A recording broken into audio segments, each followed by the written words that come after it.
Frères et sœurs bien-aimés, aujourd'hui, je vous parle avec un cœur chargé de feu, une voix d'avertissement, un cri d'alarme dans un monde endormi. Nous vivons une époque où le mal est banalisé, où le péché est déguisé en liberté, où la sainteté est moquée. Mais Dieu, notre Créateur et Sauveur, est immuable. Il est saint, 3 fois saint. Il est juste et ne change pas. Et dans sa sainteté parfaite, il y a des péchés qu'il ne supporte pas, des péchés qui crient jusqu'à son trône, des péchés qui, s'ils ne sont pas confessés et abandonnés, attirent inévitablement sa colère et sa justice. Oui, Dieu est amour, mais son amour n'efface pas sa haine du péché.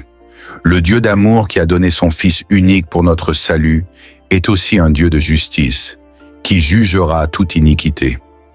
On ne peut comprendre la profondeur de sa grâce que si l'on saisit la gravité de notre péché. Et dans la parole, il est fait mention de péchés que Dieu déteste avec intensité. Certains sont si graves qu'ils sont qualifiés de impardonnables. Non parce que Dieu est incapable de les pardonner, mais parce qu'ils sont commis avec un cœur fermé, durci, qui rejette volontairement le pardon. Dans ce message, nous allons explorer 5 péchés terribles, que la Bible désigne comme étant parmi ceux que Dieu hait profondément.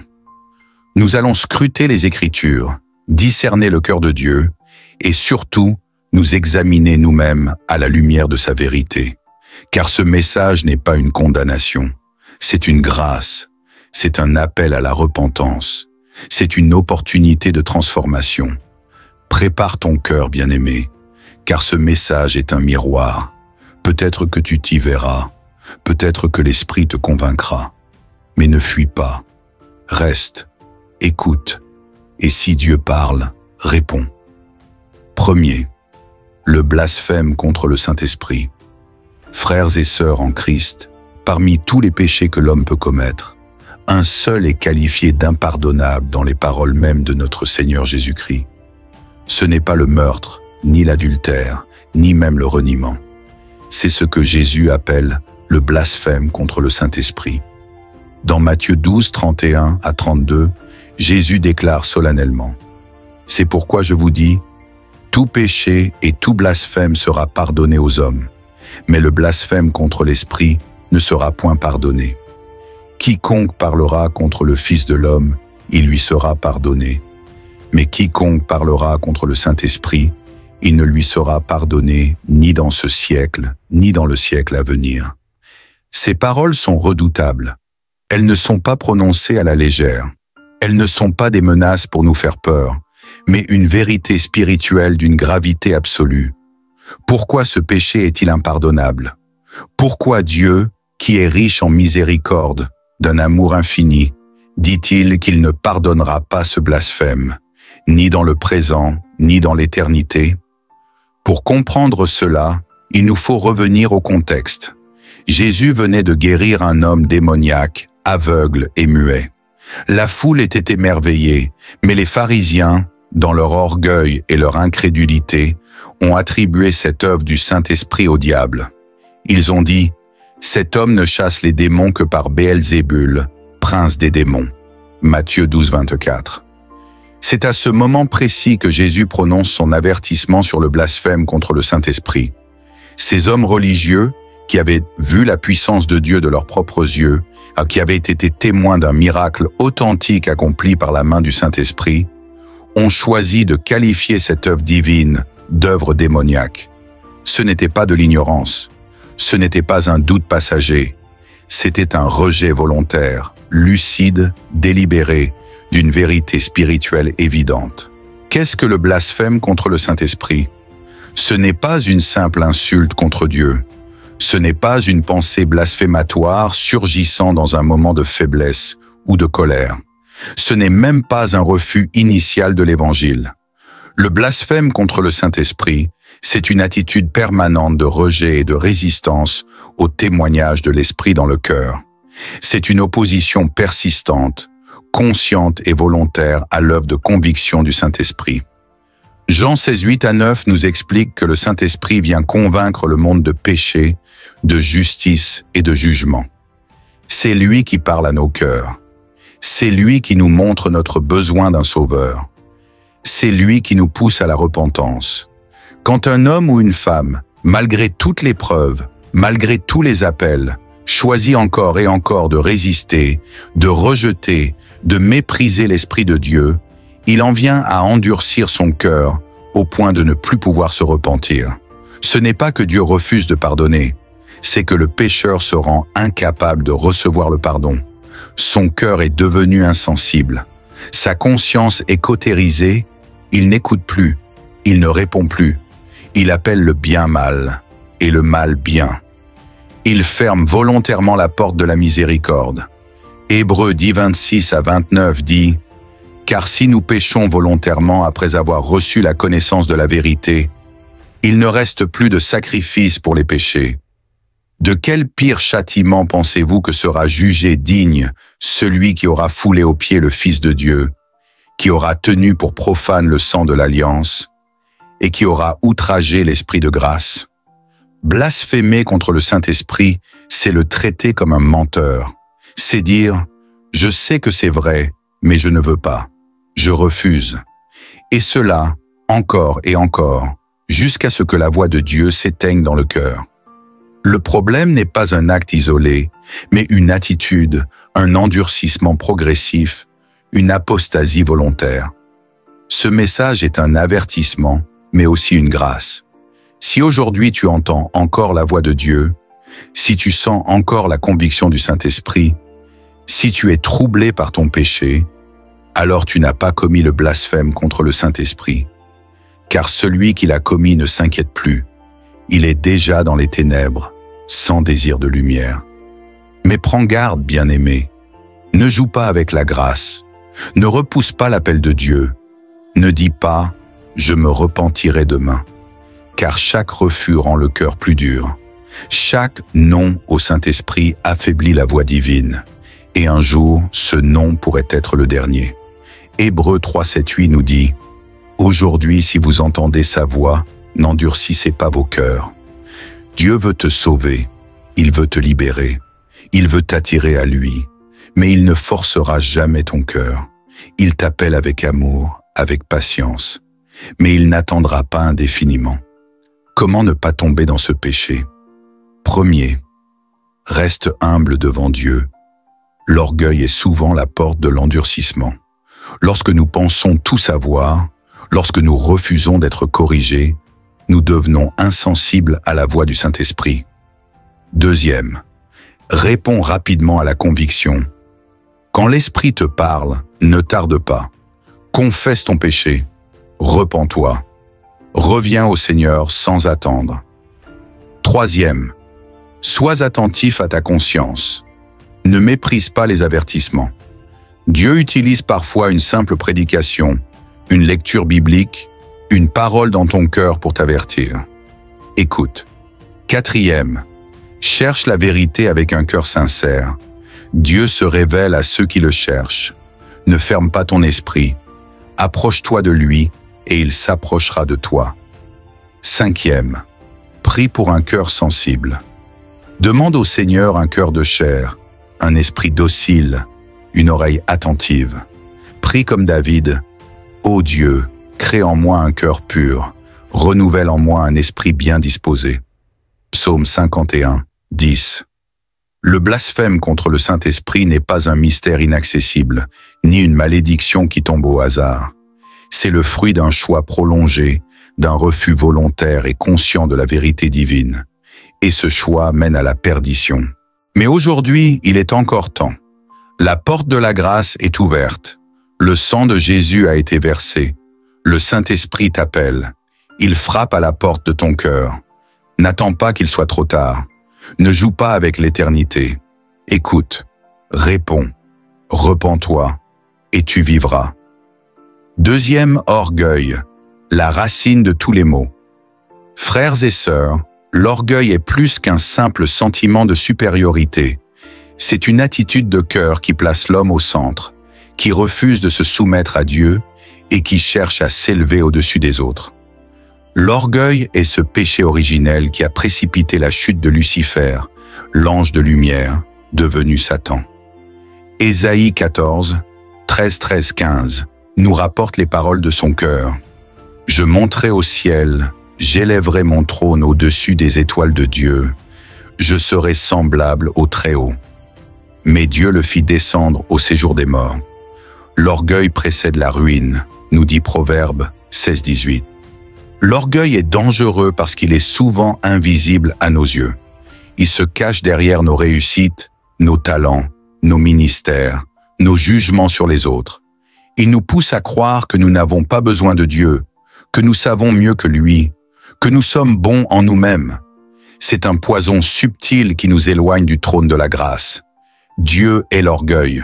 Il résiste aux orgueilleux, mais fait grâce aux humbles. Jacques 4,6. Il ne peut bénir un cœur élevé. Il ne peut cohabiter avec un esprit arrogant. C'est pourquoi Jésus nous a enseigné la voie de l'humilité. Il s'est abaissé, prenant la forme d'un serviteur, devenant obéissant jusqu'à la mort sur la croix. Philippiens 2:5-11. Bien-aimé, examine ton cœur. Vois si l'orgueil s'y est infiltré.